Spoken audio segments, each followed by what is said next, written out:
समीर वानखेड़े को बड़ी राहत दी है। वो एससी आयोग ने अब अपनी रिपोर्ट प्रस्तुत की है, जिसमें ये नवाब मलिक के द्वारा एक कंप्लेंट की गई थी कि जो समीर वानखेड़े है उसने यूपीएससी में फर्जी जाति प्रमाण पत्र के जरिए नौकरी प्राप्त की है।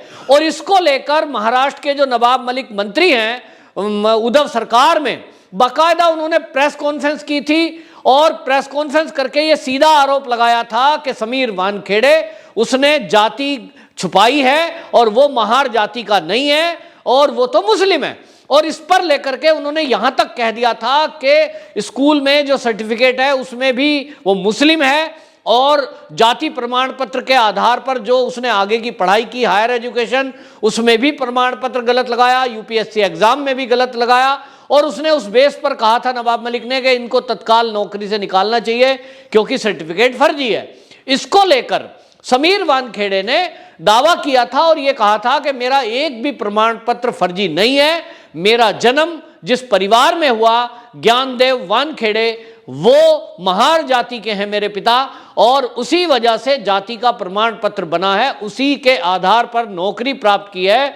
लेकिन उसके बावजूद भी नवाब मलिक नहीं रुके और उन्होंने आए दिन प्रेस कॉन्फ्रेंस करके समीर वानखेड़े और उसके परिवार पर आरोप लगाए, उनके ऊपर हमले बोले।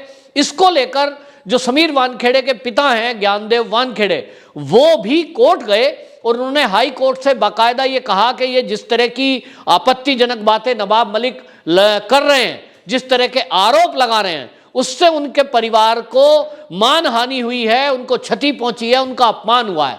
क्योंकि अभी तक कोई व्यक्ति ये जानता नहीं था कि ज्ञानदेव वानखेड़े किस जाति के हैं, समीर वानखेड़े किस जाति के हैं।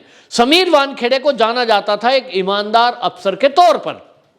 यहां सवाल यह है कि एक अगर कोई महार जाति का बच्चा अपनी मेहनत के बल पर पढ़ाई लिखाई करके यूपीएससी एग्जाम क्लियर करता है और उसके बाद वो अफसर बनता है आईआरएस, इसके बावजूद उसको अपमान किया जाएगा क्या? कि अगर वो ऊपर हाई पोस्ट पर पहुंच गया तो उसकी जाति बताई जाएगी कि ये इस जात का है, फिर उसके आरोप लगाया जाएगा उसके ऊपर हिंदू मुस्लिम का, उसके ऊपर आरोप लगाया जाएगा जाति का। इस तरह की ये जो हरकत है ये बहुत ही निचले स्तर की थी और इसको लेकर पूरे देश में आक्रोश फैला था। इसी बात को समीर वानखेड़े ने बाकायदा इसकी कंप्लेंट की थी, उनकी पत्नी ने इस पर आपत्ति दर्ज की थी, तो जो अनुसूचित जाति आयोग है उसमें शिकायत की थी और उनसे आग्रह किया था कि हमारी जाति को लेकर जिस तरह के जाति सूचक शब्दों का इस्तेमाल हुआ है उससे उनकी मानहानि हुई है और इस मामले में अनुसूचित जाति आयोग संज्ञान ले। तो इसमें हमने देखा था कि अनुसूचित जाति आयोग के जो सदस्य हैं वो समीर वानखेड़े के घर गए थे और उन्होंने उस समय फौरी तौर पर जो दस्तावेज सौंपे गए थे समीर वानखेड़े के परिवार के द्वारा उसकी जांच की और उसको देखकर मीडिया में यह बयान दिया था कि मैंने प्रथम दृष्टया जो सर्टिफिकेट देखे हैं और उनकी कई पीढ़ियों का जो प्रमाण मिला है उससे मैं ये कह सकता हूं कि समीर वानखेड़े महार जाति के हैं जो अनुसूचित जाति कहलाती है। इसमें कोई फर्जीवाड़ा नहीं है। फिर भी एक कमेटी गठित की गई अनुसूचित आयोग के द्वारा और यह कहा गया कि फिर भी यह है कि इसकी गहनता से जांच करेंगे क्योंकि आरोप लगाने वाला कोई आम आदमी नहीं है, महाराष्ट्र सरकार का मंत्री है और इसलिए कोई तो एक झूठ बोल रहा है। इसको लेकर आपको बताएं कोर्ट ने बाकायदा नवाब मलिक को फटकार लगाई थी कि आप प्रेस कॉन्फ्रेंस करके जाति परिवार के बारे में कोई बात नहीं करेंगे। लेकिन हमने यह भी देखा कि हाई कोर्ट के आदेश के बावजूद, बॉम्बे हाई कोर्ट के इस आदेश के बावजूद नवाब मलिक आए दिन कोर्ट की अवमानना करते रहे और प्रेस कॉन्फ्रेंस करते रहे। उनको 2 बार उसको लेकर फटकार लगी। अब मामला आया है आयोग का, आयोग ने अपना फैसला सुना दिया है और आयोग ने जब अपनी रिपोर्ट प्रस्तुत कर दी है कि समीर वानखेड़े महार जाति का ही है, इसी का इंतजार था। अब यह रिपोर्ट कोर्ट में प्रस्तुत होगी और जब यह हाई कोर्ट में रिपोर्ट लगेगी तो इसके ऊपर जो एक दलित परिवार के मान अपमान को ठेस पहुंचाने की धाराओं में केस दर्ज होता है, यह केस दर्ज होगा क्योंकि अब यह आयोग ने आदेश दिया है कि इस मामले में नवाब मलिक के खिलाफ एफआईआर दर्ज की जाए और अब फिर उस एफआईआर के बाद कोर्ट की कार्रवाई होगी। निश्चित रूप से जो कानून के जानकार हैं उनका मानना है कि नवाब मलिक ने जिस तरह की यह काम किया है इससे पूरे देश के अनुसूचित जाति के लोगों का अपमान हुआ है। इससे एक बात और सिद्ध होती है, क्योंकि महाराष्ट्र में उद्धव का गठबंधन है, 3 दलों की सरकार है, कांग्रेस, एनसीपी और शिवसेना। इसका मतलब यह हुआ इस मामले में तीनों दल दोषी हैं, उन्होंने दलितों का अपमान किया है।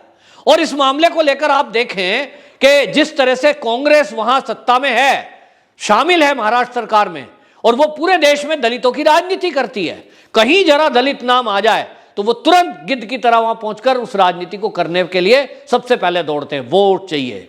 लेकिन वहीं महाराष्ट्र के अंदर एक परिवार को इसलिए सताया गया क्योंकि उस परिवार में समीर वानखेड़े नाम का अफसर वो सवाल उठाता है बॉलीवुड के लोगों पर, जांच करता है, उनको जेल में भेजता है, ड्रग पैडलरों को।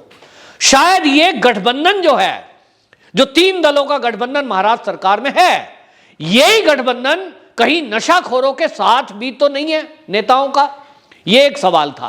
और इसको लेकर के ये पूरा महाराष्ट्र की जनता ये समझ रही थी कि अगर समीर वानखेड़े शाहरुख खान के बेटे की गर्भान पे हाथ ना डालता, उसको जेल ना भेजता, तो ये बवाल मचता ही नहीं, सब सेटल हो जाए। महाराष्ट्र में ये होता रहा है, ड्रग पार्टियां खुलेआम होती हैं, ड्रग का सेवन खुलेआम होता है, और आप ड्रग के पैडलर खुलेआम सप्लाई करते हैं, पकड़े जाते हैं, पैसे लेकर छूट जाते हैं। ये समीर वानखेड़े अगर ऐसा कर देते, ये भी ले दे के मामले को रफा दफा कर देते, तो इनके खिलाफ कोई एक्शन, कोई कार्रवाई, कुछ भी बात नहीं होती। लेकिन हमने देखा कि एक बंदा इस देश में अगर ईमानदारी से अपनी नौकरी कर रहा है, उसको बजाय इनाम देने के महाराष्ट्र की सरकार उसके विपक्ष में खड़ी हो गई। और यह बयान बाकायदा संजय राउत जैसे बड़े नेता ने दिया था कि हम पूरी सरकार नवाब मलिक के साथ खड़ी है। किस लिए खड़े हो? समीर वानखेड़े से लड़ने के लिए, समीर वानखेड़े को नीचा दिखाने के लिए, समीर वानखेड़े से आर्यन खान ड्रग मामले की जांच को डिस्टर्ब कराने के लिए।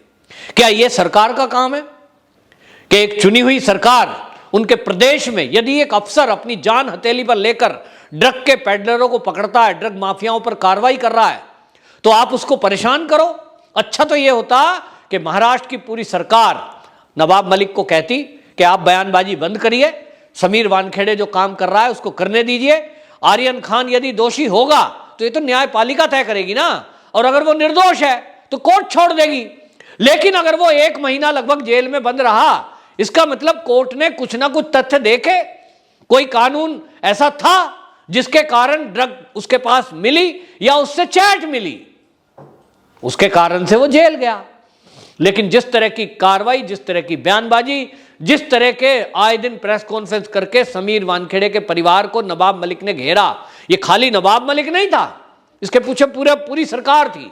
यानी कांग्रेस, एनसीपी और शिवसेना का मिला जुला ये एक अभियान था जो समीर वानखेड़े के खिलाफ चलाया गया। तो मैं उस समय भी कहता था कि क्या इस देश में ईमानदारी का इनाम मिलने के बजाय ये सजा दी जाएगी ऐसे अफसर को कि जो ईमानदारी से अपनी ड्यूटी करता है, आप उसको इतना टॉर्चर और परेशान कर दो, उसके रातों की नींद हराम कर दो ताकि वो अपना ट्रांसफर करा ले। हुआ भी यही। समीर वानखेड़े ने इन सारे विवादों को देखते हुए बाकायदा अपने डिपार्टमेंट में आग्रह किया कि भैया इस जांच से किसी और दूसरी टीम को भेज दो, मैं जांच नहीं करूंगा, मेरे ऊपर आरोप लगाए। और यही चाल थी, चाल कामयाब हो गई। हमने देखा कि जो जांच तेजी से चल रही थी, आए दिन एक के बाद एक परतें खुलती जा रही थी ड्रग माफियाओं की, वो बंद हो गई। अफसर क्या करेगा? एक बात बताइए, एक आदमी कोई नौकरी करता है तो वो नौकरी करता है, वो नौकरी क्योंकि उसको देश की सेवा करनी है। बहुत सारे, मतलब मैं कहता हूं हजारों में कोई एक निकलता है जो देश सेवा की भावना से नौकरी करता है। ज्यादातर तो इसलिए करते हैं कि रोजगार करना है, पैसे कमाने हैं, परिवार पालना है, जीवन यापन करना है, तो कोई नौकरी मिल जाए। जो मिल गई फॉर्मेलिटी में करते हैं बहुत सारे लोग। तो एनसीबी में ऐसा तो नहीं है कि खाली एक समीर वानखेड़े ही नौकरी करता है, लेकिन बाकियों की क्या कहीं कोई कार्रवाई दिखाई देती है? मैं किसी पे आरोप नहीं लगा रहा, लेकिन आप देखिए कि जिस तरह से समीर वानखेड़े का काम है, इस तरह का काम कोई और अफसर दिखाई देता है क्या? जिस तरह से समीर वानखेड़े ने जब वो एयरपोर्ट मुंबई पर नियुक्त थे और शाहरुख खान पे जरूरत से ज्यादा सामान था और पेनल्टी लगाई थी, क्या किसी और अफसर का सुना है आपने कि इतने बड़े आदमी पे हाथ डाला हो? रिस्क लेना पड़ता है, पीड़ा उठानी पड़ती है, देश की सेवा करने की भावना का जज्बा जगाना पड़ता है। और अगर इस देश में ऐसे ईमानदार अफसर को इस तरह से परेशान किया जाएगा, कौन आएगा एनसीबी में, कौन जाएगा सीबीआई में नौकरी करने? सब नेता लोग आपस में सेटिंग कर लो और अफसर को छोड़ दो बदनाम होने के लिए या मरने के लिए। फिर आप उम्मीद करोगे कि देश का जो होनहार युवा है वो ऐसी नौकरी ज्वाइन करे और देश के लिए अपनी जान कुर्बान करे? क्यों करे? नेता सेटिंग कर लेंगे, नेता इकट्ठे होकर के ईमानदार अफसर को कोर्ट में घसीटेंगे, उसकी बदनामी करेंगे, उसकी जाति पर सवाल उठाएंगे। यह सब हुआ। अब इसमें जरूरी है कि कोर्ट तत्काल इसमें संज्ञान ले और नवाब मलिक के खिलाफ एफआईआर दर्ज होने के बाद तत्काल कार्रवाई हो और कोर्ट सख्त से सख्त एक्शन ले, ताकि भविष्य में इस देश के किसी ईमानदार अफसर की जाति पूछकर उसके विरुद्ध अभियान न चलाया जाए और किसी अनुसूचित जाति यानी दलित महार समाज के बच्चे को अगर वो अफसर बन गया है तो अहंकार में उसको अपमानित ना किया जाए। ये तभी होगा। वंदे मातरम।